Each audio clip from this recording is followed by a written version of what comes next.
video berikut. Apakah teman-teman tahu apa itu gejala gelombang? Dari mana dan bagaimana suatu gelombang dapat berjalan dan mengalir? Pada dasarnya, gelombang memiliki gejalanya, yang artinya gelombang dibagi berdasarkan sifat-sifatnya, mediumnya, dan sebagainya. Untuk lebih memahami gejala gelombang secara jelas, yuk kita simak video pembelajaran ini sampai habis. Assalamualaikum warahmatullahi wabarakatuh. Tadi pun, hai, apa kabar teman-teman semuanya? Saya harap teman-teman semua baik-baik saja ya. Pada kali ini, kita akan belajar bersama-sama tentang materi gejala gelombang yang mencakup kompetensi dasar yaitu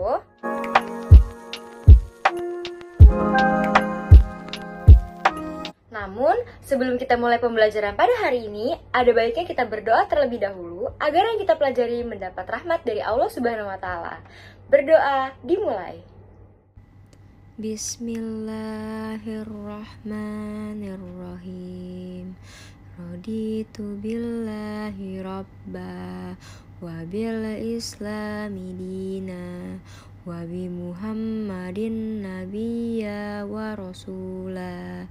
Rabbi zidni ilma warzuqni fahman. Artinya, aku ridho Allah Subhanahu wa Ta'ala sebagai Tuhanku, Islam sebagai agamaku, dan Nabi Muhammad sebagai Nabi dan Rasulku. Ya Allah, tambahkanlah kepadaku ilmu dan berikanlah aku pengertian yang baik. Amin. Berdoa selesai. Teman-teman, yuk kita mulai belajar. Tapi sebelum itu, teman-teman subscribe dan nyalakan notifikasinya ya.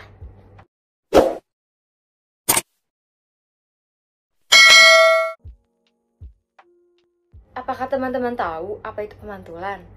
Pemantulan adalah pembelokan arah rambat gelombang karena mengenai bidang batas medium yang berbeda. Sedangkan gelombang pantul adalah gelombang yang berada pada medium yang sama dengan gelombang datang. Lalu, pada gelombang tali, pemantulan terjadi pada ujung tali, yaitu seperti pada gambar berikut. Lalu selanjutnya, ada loh yang disebut pemantulan gelombang cahaya. Apa sih ini? Yaitu, gelombang cahaya yang datang dari udara akan masuk ke dalam kaca, dan sebagiannya mengalami pemantulan seperti gambar berikut ini. Yang di samping saya ini merupakan contoh gambarnya. Ini adalah contoh pemantulan gelombang cahaya dengan logam. Namun, sebelum masuk ke subbab selanjutnya, mari kita berkenalan dengan definisi besaran-besaran yang terkait dengan peristiwa pemantulan. Besaran tersebut diilustrasikan pada gambar di samping saya ini. Ini gambar yang dimana theta D adalah sudut datang dan theta P adalah sudut pantul. Pembiasan terjadi karena gelombang memasuki medium yang berbeda dan kecepatan gelombang pada medium awal dan medium yang dimasuki sangat berbeda. Lalu, teman-teman tahu tidak bahwa cahaya yang bergerak dari udara ke air mengalami pembiasan loh? Mengapa begitu? Karena adanya perbedaan kecepatan cahaya di udara dan di air, seperti pada ilustrasi berikut ini.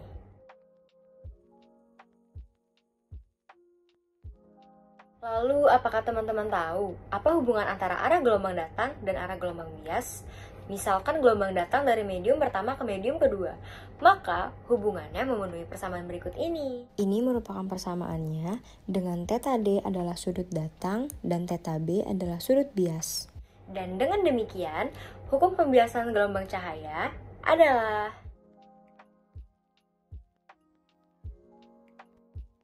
Nah teman-teman, kita kan sudah paham bahwa ketika gelombang merambat, maka titik-titik dalam medium akan menyimpang dari posisinya. Besarnya penyimpangan antara min A sampai plus A, dengan A adalah amplitudo gelombang. Lalu, apa yang terjadi jika dua gelombang yang merambat bersama dalam medium? Yang akan terjadi adalah pada seperti gambar berikut. Ada sebagian lokasi di mana simpangan gelombang saling menguatkan dan bahkan ada yang saling meniadakan. Persamaan gelombang pada berbagai posisi adalah sebagai berikut. Ini merupakan persamaan gelombang pada berbagai posisi. Lalu yang ini merupakan intensitas gelombang hasil superposisi dua gelombang yang memiliki amplitudo, frekuensi, dan panjang gelombang yang sama. Pada difraksi ini dikaitkan dengan superposisi gelombang juga loh, yang jumlahnya sangat banyak sekali. Dengan kata lain, difraksi adalah interferensi dari jumlah sumber yang tak berhingga. Contoh fenomena difraksi yaitu Ini adalah difraksi gelombang permukaan air yang melewati celah. Lalu, gambar di samping saya ini adalah contoh difraksi yang dihasilkan oleh permukaan CD atau DVD. Cahaya yang dipancarkan tampak berwarna. Ada yang tahu tidak mengapa bisa seperti itu? Penyebabnya adalah karena sebagian panjang gelombang yang hilang masuk ke mata kita. Pada sebab ini, yaitu polarisasi. Ada yang disebut dengan polarisasi linier. Contohnya adalah pada gambar berikut. Dengan kondisi A, arah simpangan selalu vertikal, dan B, arah simpangan selalu horizontal. Polarisasi linier ini adalah jika selama gelombang merambat, arahnya selalu sama loh teman-teman. Namun, jika arah penyimpangan titik-titik pada medium selalu berubah-ubah, maka kita katakan gelombang tersebut tidak terpolarisasi. Ada fakta unik nih teman-teman. Lampu yang kita nyalakan di rumah memancarkan cahaya kan, dalam bentuk gelombang elektromagnetik. Lalu, frekuensi gelombang yang dipancarkan tidak hanya satu loh. Pada gambar ini memperlihatkan fenomena dispersi. Yang A merupakan dispersi cahaya matahari oleh droplet air di udara menghasilkan pelangi. Lalu yang B merupakan dispersi cahaya oleh prisma.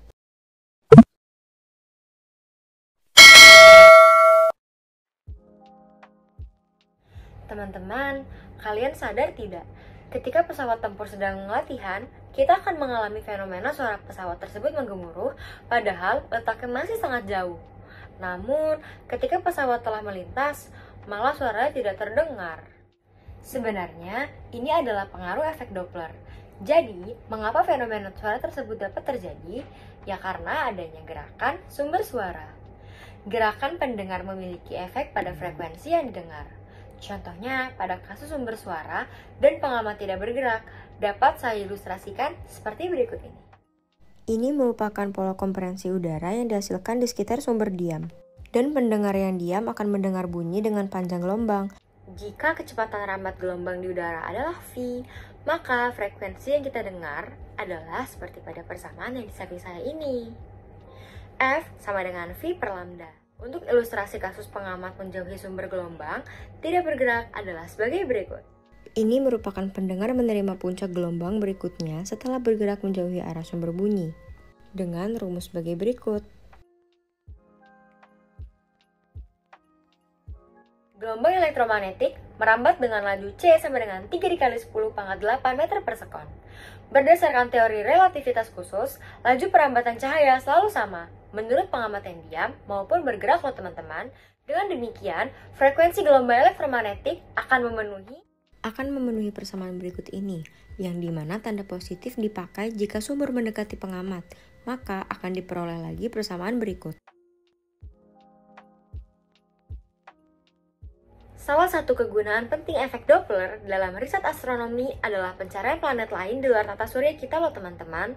Yang diamati adalah perubahan frekuensi gelombang cahaya yang dipancarkan oleh bintang yang dikelilingi oleh planet tersebut. Matahari berevolusi seperti planet. Planet dan matahari berevolusi mengelilingi titik pusat massa. Namun, massa matahari sangat besar dibanding massa planet, maka titik pusat massa tata surya hampir tidak bergerak. Lalu, mari kita perhatikan contoh berikut ini. Planet dan bintang berevolusi mengelilingi titik pusat massa. Bisa dilihat di ilustrasi berikut. Jarak antara planet ke bintang adalah D1 plus D2. Maka persamaan untuk mencari jaraknya yaitu ketika diamati dari bumi, kecepatan maksimum bintang mendekati bumi adalah sebagai persamaan berikut.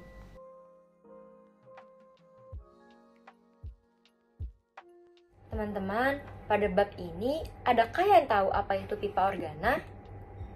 Ya, betul sekali. Pipa organa adalah kolom udara yang berbentuk silinder. Pipa organa dengan kedua ujung terbuka bisa kita sebut sebagai pipa organa terbuka. Sedangkan pipa organa dengan salah satu ujung yang tertutup dapat kita katakan sebagai pipa organa yang tertutup. Dan ini adalah ilustrasi dua pipa organa yang ada di samping saya ini. Ada sifat-sifat yang harus dipenuhi oleh getaran udara dalam pipa organa, yaitu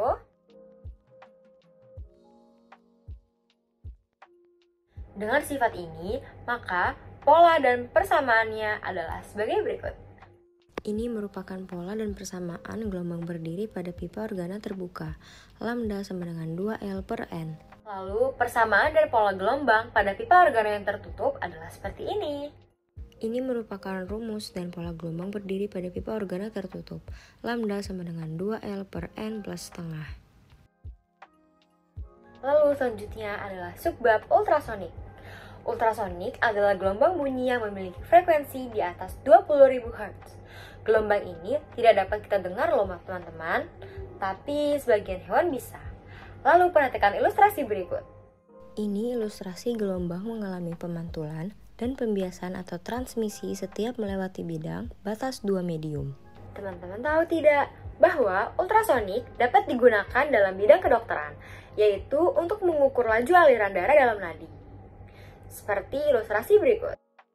Berdasarkan gambar di atas, perubahan frekuensi gelombang ultrasonik yang dideteksi dapat dinyatakan dengan rumus. Berikut ini merupakan persamaan atau rumusnya.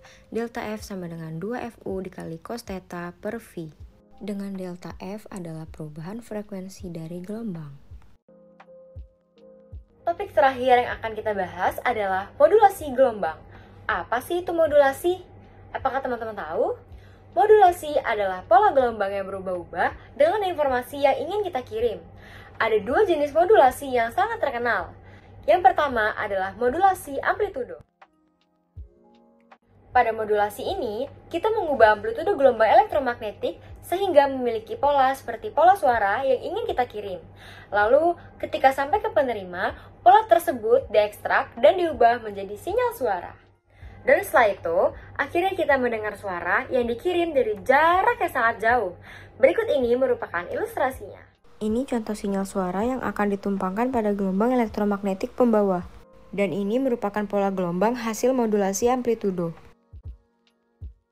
Lalu yang kedua adalah modulasi frekuensi. Pada modulasi ini, yang diberi pola adalah frekuensi gelombang pembawa. Besarnya perubahan bergantung pada kekuatan sinyal pembawa. Jadi, pada persamaan ini, di mana XMT adalah sinyal suara yang dikirim. Tapi, jika kita ingin mengirim sinyal suara sinusoidal, maka persamaannya menjadi sebagai berikut.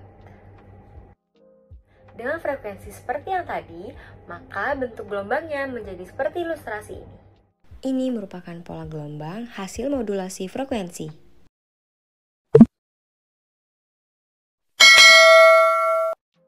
Wah teman-teman, tidak terasa ya kita sudah membahas materi gejala gelombang sampai sejauh ini. Maka dari itu, mari kita pelajari contoh-contoh soal berikut ini. Perhatikan pernyataan berikut. Jika gelombang masuk ke medium dengan indeks bias lebih besar, maka arah rambat akan mendekati garis normal. Begitu juga sebaliknya. Pernyataan ini adalah bunyi dari hukum A. Hukum Newton, B. Hukum Snell, C. Hukum Kepler, D. Hukum Archimedes. Berikut ini merupakan pembahasannya. Hukum gejala gelombang yang paling sesuai dengan pernyataan tersebut adalah hukum Snell, yaitu berbunyi, jika gelombang masuk ke medium dengan indeks bias lebih besar, maka arah rambat akan mendekati garis normal, begitu juga sebaliknya. Jadi, jawaban yang benar adalah B. Nomor 2. Dua buah gelombang, masing-masing dengan frekuensi 150 Hz dan A Hz, dibunyikan pada saat yang bersamaan. Jika terjadi 5 layangan dalam satu sekon, maka nilai A adalah A. 180 Hz, B. 165 Hz, C. 170 Hz, D. 155 Hz. Pembahasannya adalah diketahui F1 sama dengan 150 Hz dan F2 sama dengan A Hz. Lalu yang ditanya F2. Lalu jawab, terjadi layangan pada satu sekon dengan frekuensi layangan sama dengan 5/1 Hz. Karena A lebih dari 150, maka FL sama dengan A min F1, 5 sama dengan A min 150 Hz, dan A sama dengan 155 Hz. Jadi, jawaban yang benar adalah D. Apakah teman-teman sudah memahami materi gejala gelombang? Saya harap teman-teman semua sudah mengerti ya. Dan untuk melatih kemampuan teman-teman, yuk kita berlatih soal.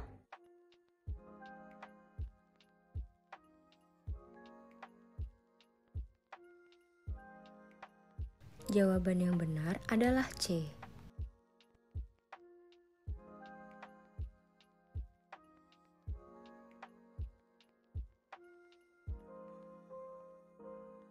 Wah, ternyata gejala gelombang sangat kita butuhkan dan selalu berada di sekitar kita. Coba teman-teman bayangkan, apabila di bumi tidak ada gejala gelombang. Salah satu dampaknya, mungkin kita tidak akan dapat mendengarkan bunyi yang ada di sekitar kita. Setelah belajar materi gejala gelombang ini, saya harap saya dan teman-teman semuanya dapat lebih memahami apa itu gejala gelombang. Ternyata fisika itu sangat dekat dengan kehidupan kita ya, apalagi di kehidupan sehari-hari. Maka dari itu, jangan lupa teman-teman selalu belajar dan selalu membaca bukunya ya. Sampai jumpa.